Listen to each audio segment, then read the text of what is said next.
This is the Organizational Health Advantage podcast with Keith Hadley and James Felton, principal consultants at Table Group. They're in the business of coaching leaders to build strategic focus and cultural alignment that leads to amazing results. This podcast is for leaders who are looking to increase productivity and morale while decreasing politics, confusion, and unwanted turnover. Welcome to the Org Health Advantage.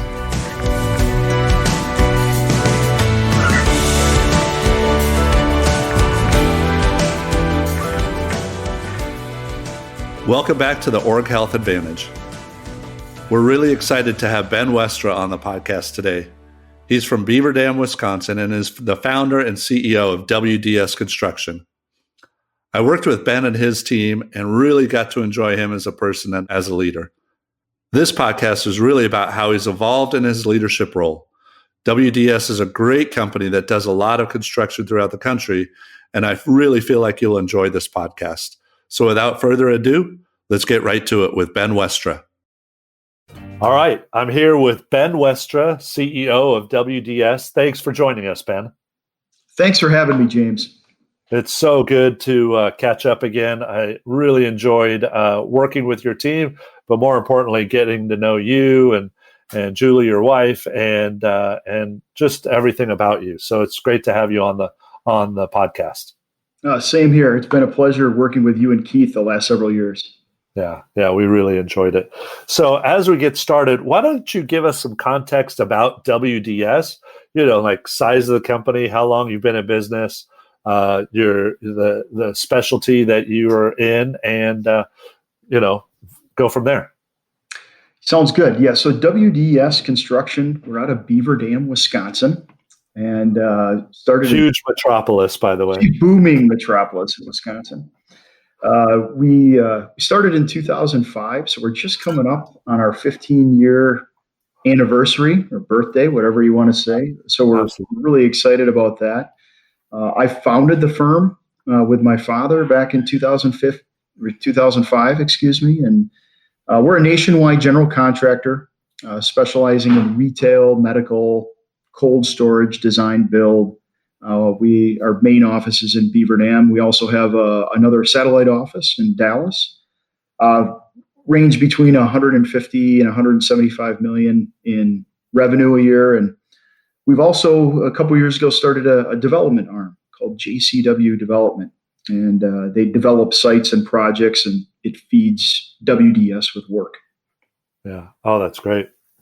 And I was impressed with just the variety of clients that you had, from sporting goods to cold storage, as you said. I know you're even building a hotel. And so all of that, it was really cool to see the diversity of your client base.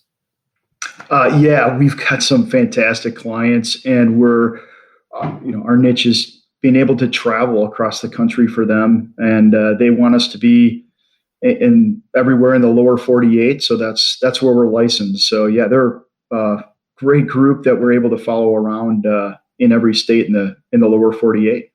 Yeah. And you founded this 15 years ago. How did you get into this? Yeah. So my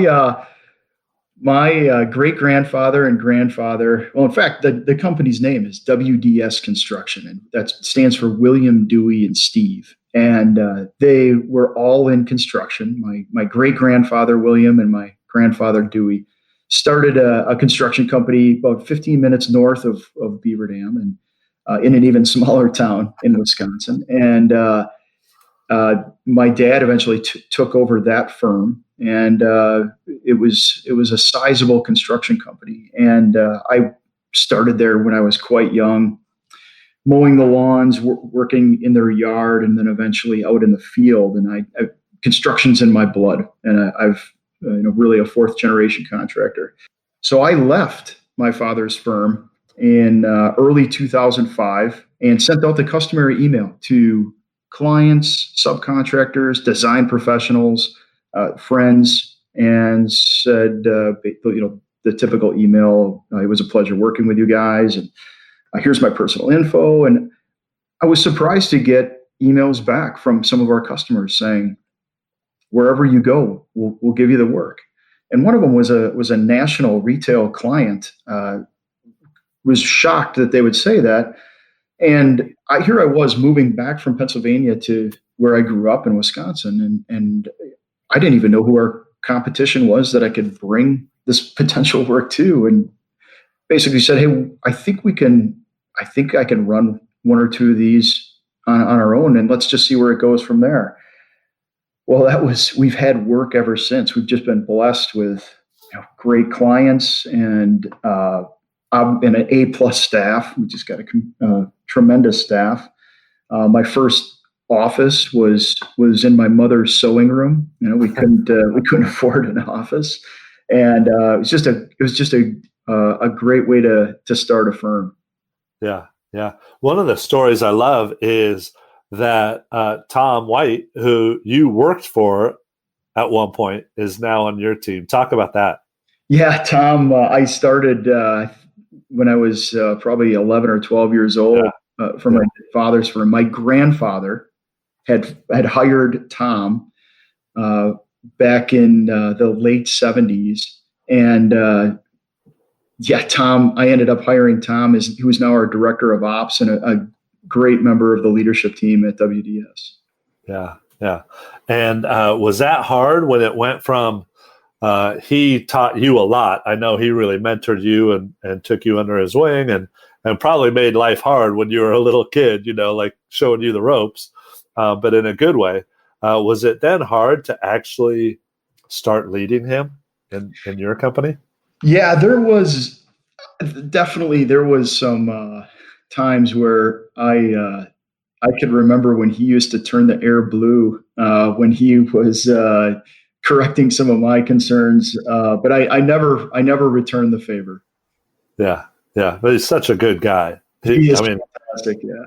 Yeah, and he's been so good and such a help. I know when you started, you decided to leave your dad's company and start your own, and you were driving out back home to Wisconsin, and then you started your company. What were some of the challenges that you faced, and maybe some that you didn't even expect?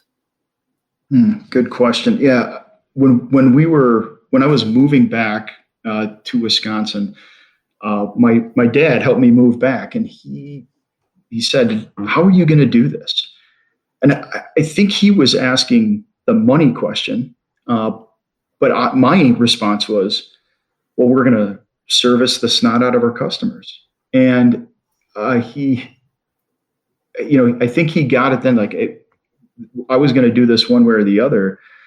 But he knew that the money question was coming, and luckily I had just sold our house, and we used, we cleared enough to be able to sustain us for a couple months before that first project started. So, but yeah, we obviously, other than that, we had very little money.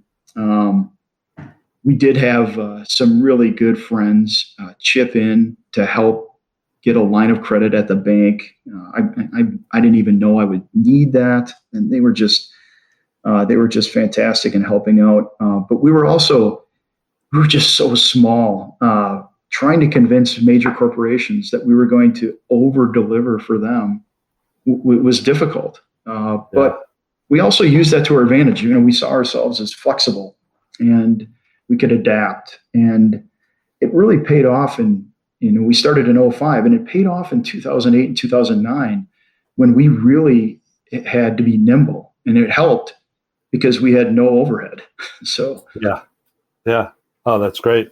And what about maybe like within the company challenges as a leader that you really didn't expect to have to deal with?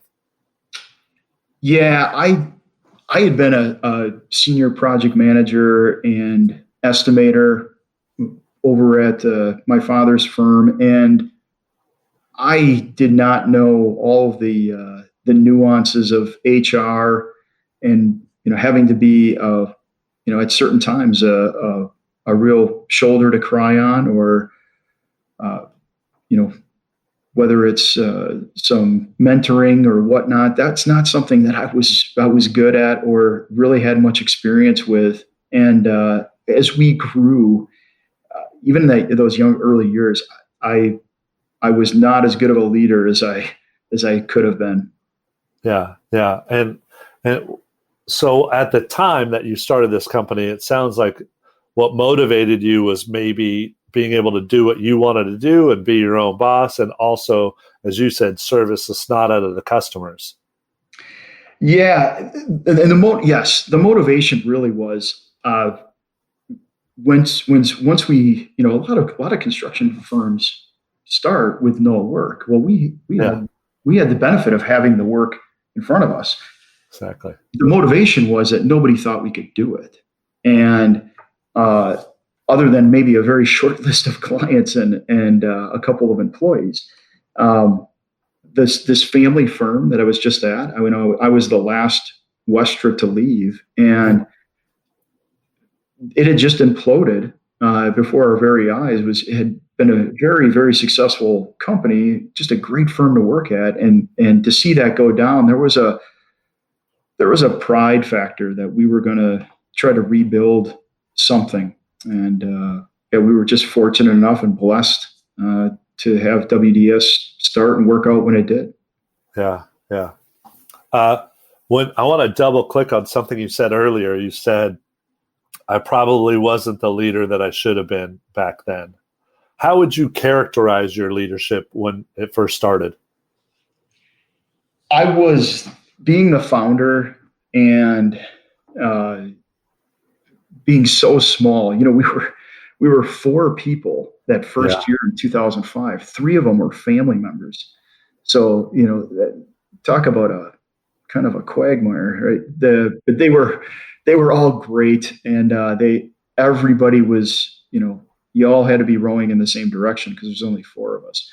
But being the founder, we just couldn't fail at anything, and if we failed on the most minor item, we knew that there was a chance that this wasn't going to work out. So every little success, whether it was a small project completion or an award, or even other little things like referrals and recommendations that we would get, it was just such a big deal, and we would definitely. This is Wisconsin, so we celebrated all those successes. Yeah, and I've seen you celebrate before. I've been part of those celebrations, and you're in Wisconsin, and you can celebrate a whole lot better than I can. That's for sure. Whether it's chicken wings or beers, but how? So let's talk about that evolution a little bit.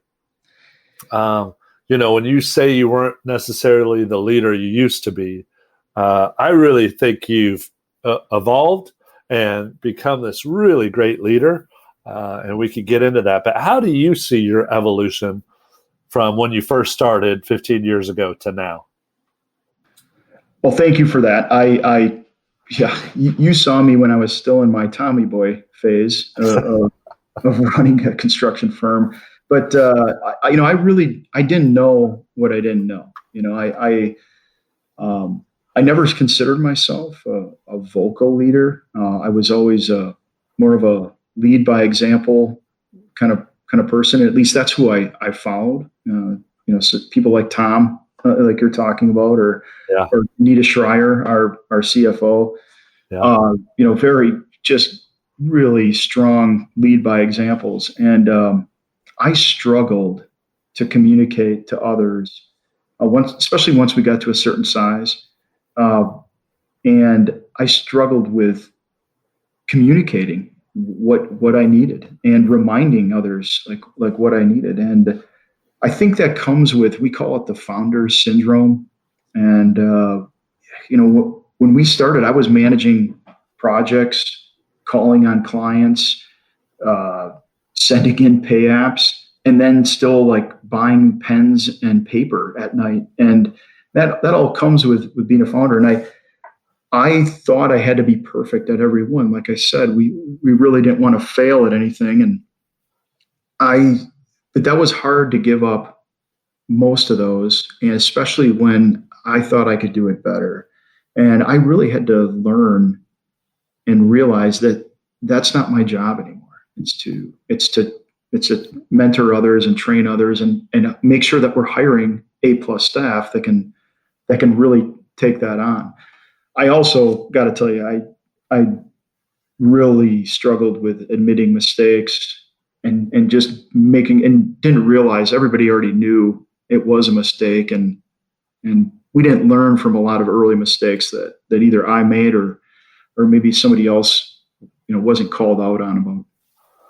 Yeah, and I think part of your evolution has been the ability to become more of a vulnerable leader and admit when you don't know something or that you made a mistake or ask for help. And just talk about that a little bit. Yeah, I think there's a stigma with construction, probably other for sure vocations as well, but there's a stigma with construction that we don't admit mistakes, and don't come to me with your problems, come to me with the solutions, and that's really a backwards thinking approach.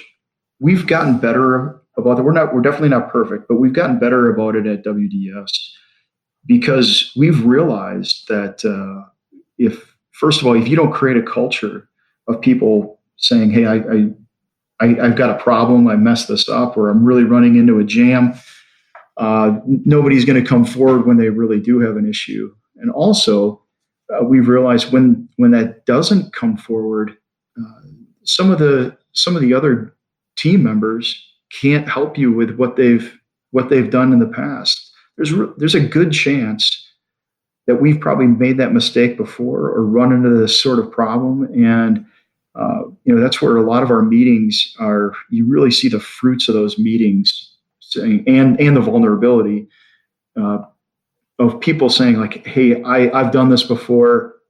We can help you out of this jam. Let's rally around this." And if most of the time back in the day when we buried problems, there's a really good chance they were going to come back to haunt us, and then it was going to be 10 times worse. Yeah, and in construction, that means delays and extra costs. Absolutely. Yeah. We're experts at doing that.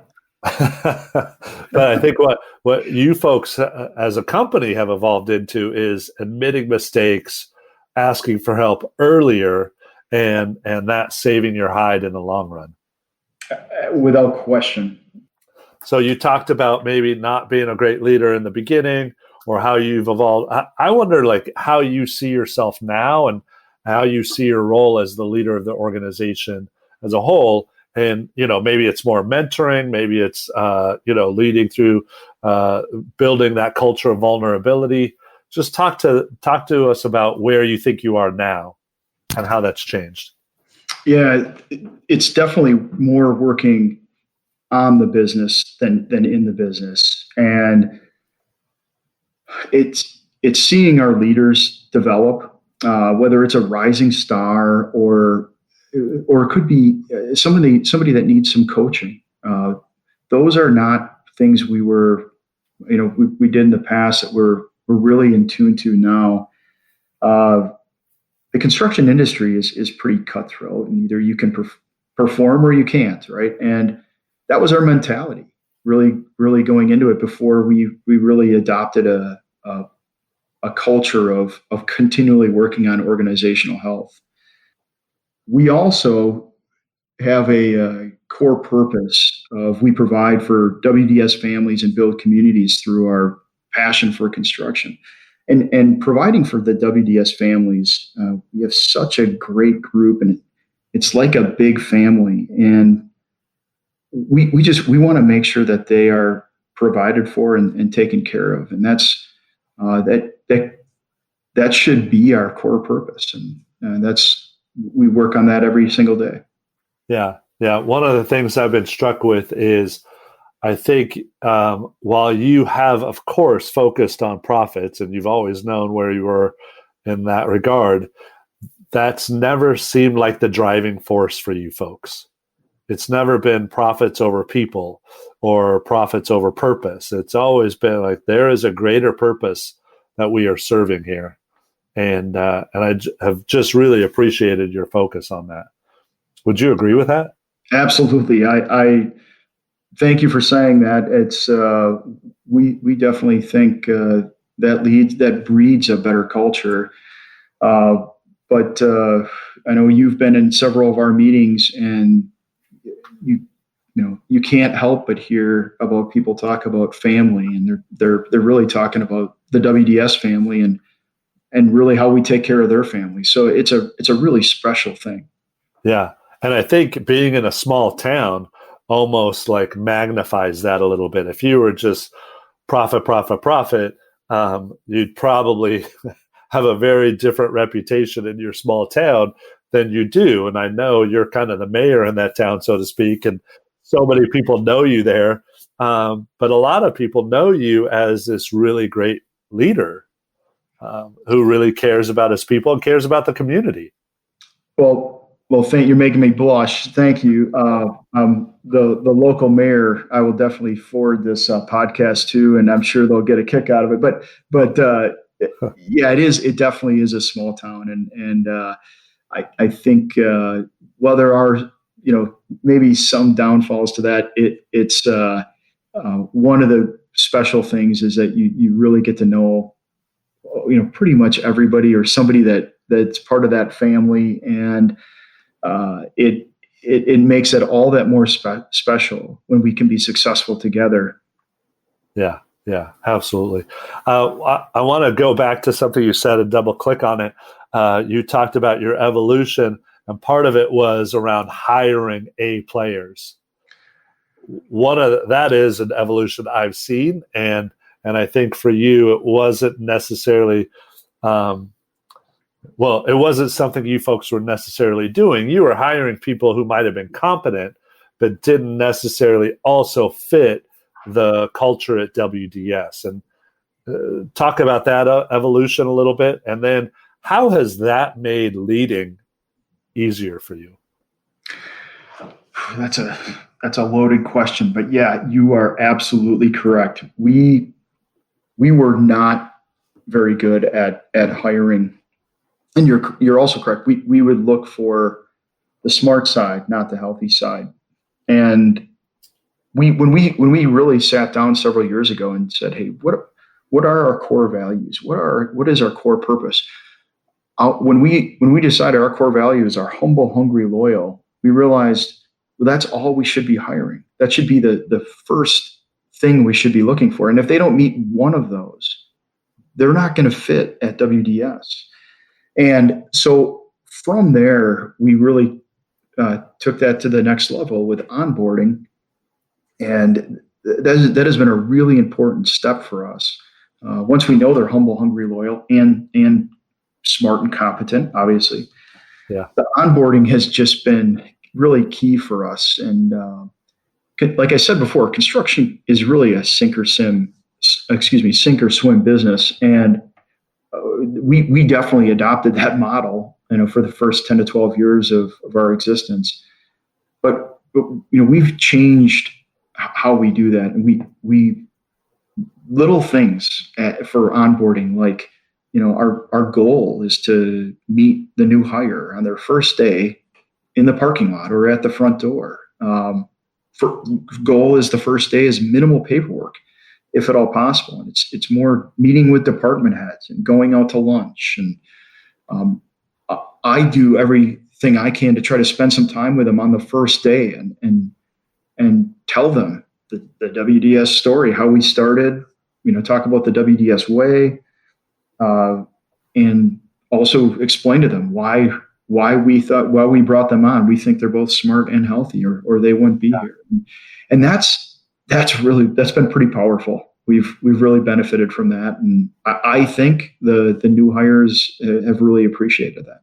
Yeah, and the follow up or the second part of that question was around how that's improved your leadership and Tom's and Danita's and your whole team, but around I think you hired people who you thought could maybe get the job done, but also brought with them some challenges in terms of, boy, we've got to really coach them, mentor them. They're maybe a little bit dysfunctional. We've got to rein them in some ways. We've got to coach behaviors. and that would take up a lot of your time. And now that you're hiring both smart and healthy people, the competency plus the good cultural fit, seems like you're dealing with that stuff less, which is freeing up your time to spend more time on the business rather than in it. You nailed it. By focusing on more hiring A+ players, it has allowed us to deal with less drama, less interpersonal dynamics.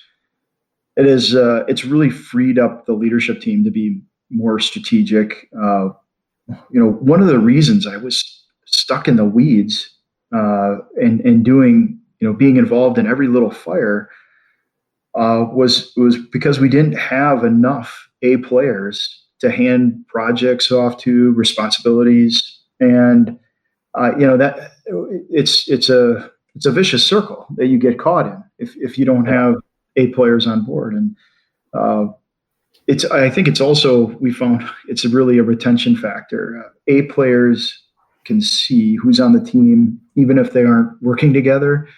They know we're more successful when we've got all A players around the table.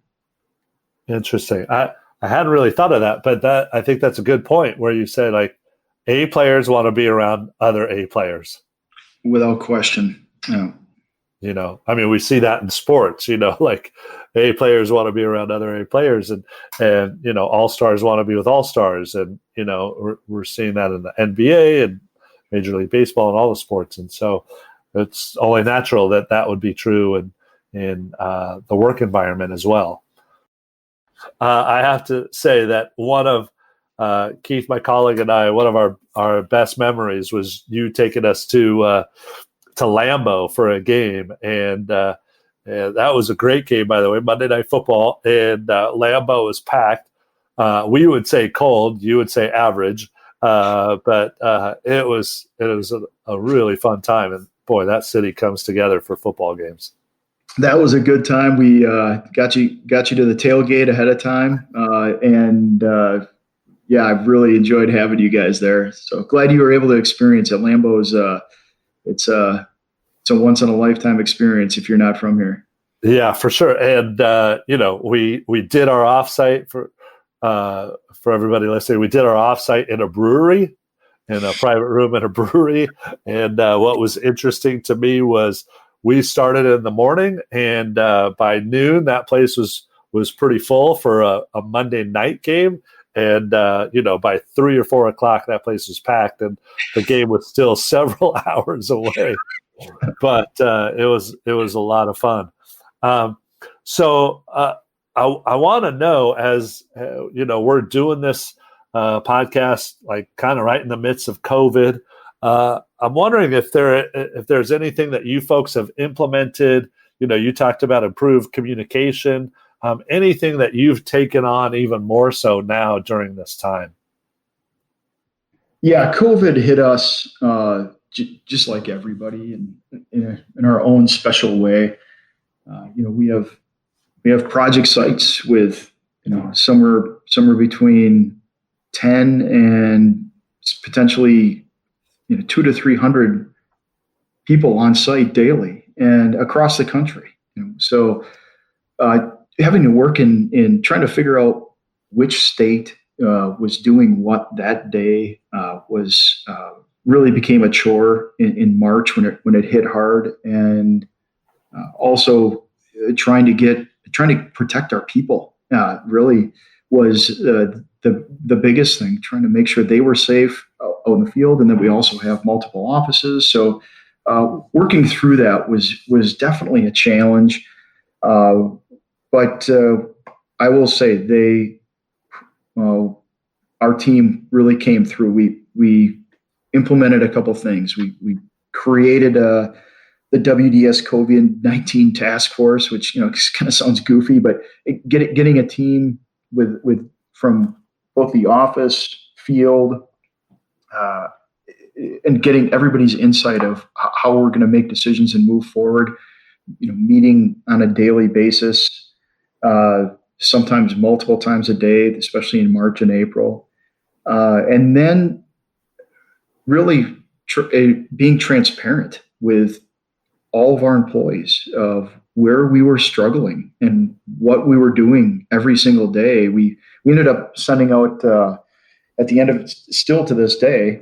We're in early June, and still to this day, we send out a daily COVID update and explaining what states are doing what projects ended up moving forward. And we were lucky enough that about 80 to 85% of our work continue to move forward. But we also just tried to message to our all the team members as much as possible, whether it's the daily email. We've done several all-employee video conferences.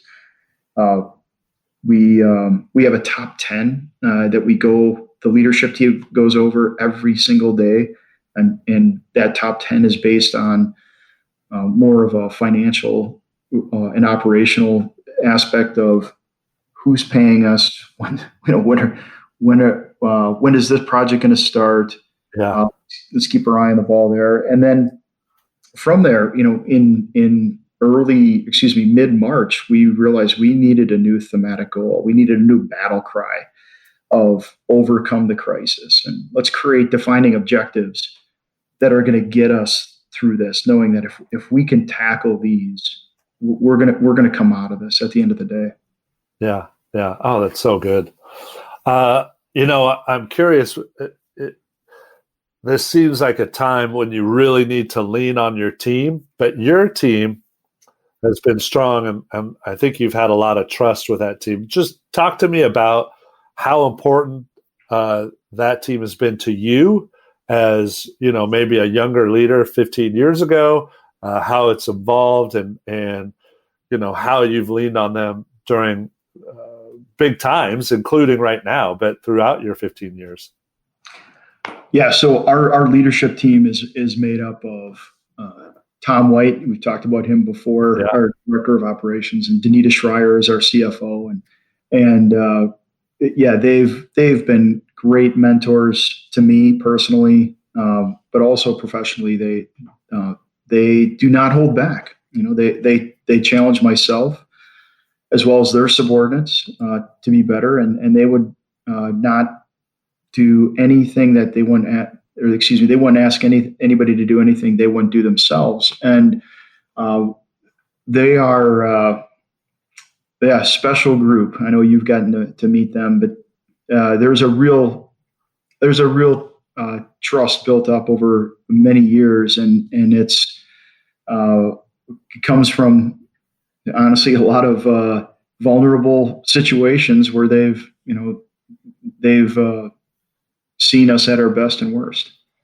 And I know that trust has developed not from keeping it easy and light and, striving for harmony. It's actually, the trust is built up, I would say, over having tough conversations. Without question, James, they are our offsites. I think people think it's just all roses, and no, it's holding each other accountable and striving for what's best for WDS, and yet there's no hard feelings. It's all done in love, they're very good about bringing the right issues to the table. We go over the most difficult issues that WDS is facing, definitely in every offsite, but for sure in ad hoc meetings, as well as could be even in our weekly tactical. Yeah, and challenging you on your opinion, your ideas, the direction you maybe want to go with things, and you equally challenging them on some expectations that you have, or maybe some conversations that they didn't have with their people. And, it's, again, the trust has been built over like getting into the danger conversation, the danger zone, the uncomfortable conversations that need to happen, as opposed to holding back and keeping everything light. Yes, you are you're hitting the nail on the head. And I guess to segue, I used to be terrible at running meetings, just horrible. And I didn't know that at the time. I don't think many people are exposed to what a good meeting really is. And so back even 4 or 5 years ago, when we would have meetings occasionally, it was random, but there was no healthy conflict. They were information only, and there was very little accountability. It was, like you said, no difficult conversations unless something had just completely boiled over, and then it's everybody going scorched earth on each other. Well, that's not healthy either. So now I kind of touched on it. We have a daily huddle every single morning. Whether it's WDS has one, JCW also has a daily huddle. Tactical meetings with your superiors. We have periodic offsites with different groups, the leadership team, others, and as well as ad hoc meetings, anything that we really got to separate from other meetings and focus on. And that has made us so much better. It eliminates a lot of confusion. It helps us cascade messages to the rest of the team. It gets the leadership team or whoever is meeting on the same page, and it helped the leadership team become more cohesive. That's for sure. But the tactical meetings that we have really contribute to uncovering issues before they could become problems. And in construction, we're dealing with, we're trying to be proactive, but a lot of times we have to react very quickly to certain situations. And those meetings have been invaluable. Yeah. Yeah. Ben, what I'm reflecting on right now is how you've talked about a couple of things that people probably overlook or probably don't spend a lot of time on. But the fact that you're doing it is saving you time in the long run. And the first thing I would say is making sure you're hiring A players, taking the time to find the right person and the right fit so that you don't have to deal with those interpersonal dynamics later on. That these are people that you need little coaching and little management. So you're taking the time up front to save you time later. And then also your meetings.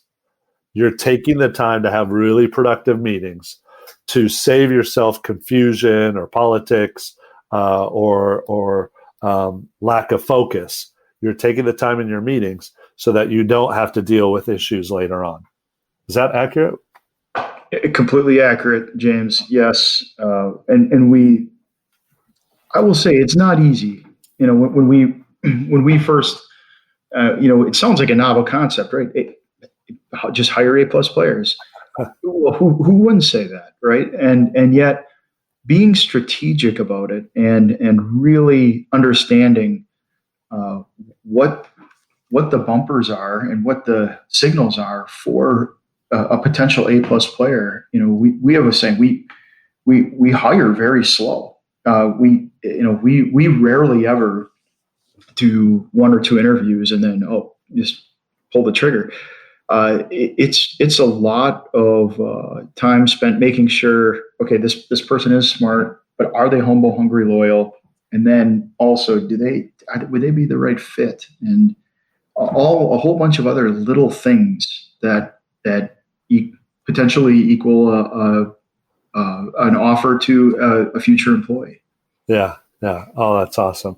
Ben, this has been so good and so insightful. And I appreciate you being, we talked about being a vulnerable leader and, you have been that, talking about maybe some of the challenges you faced or some of the ways you could have been a better leader and how you've evolved. And this time has been great. I've got a couple of questions that I want to ask that I ask all my listeners. The first one is, do you have a favorite leadership book that you recommend or pass out or gift?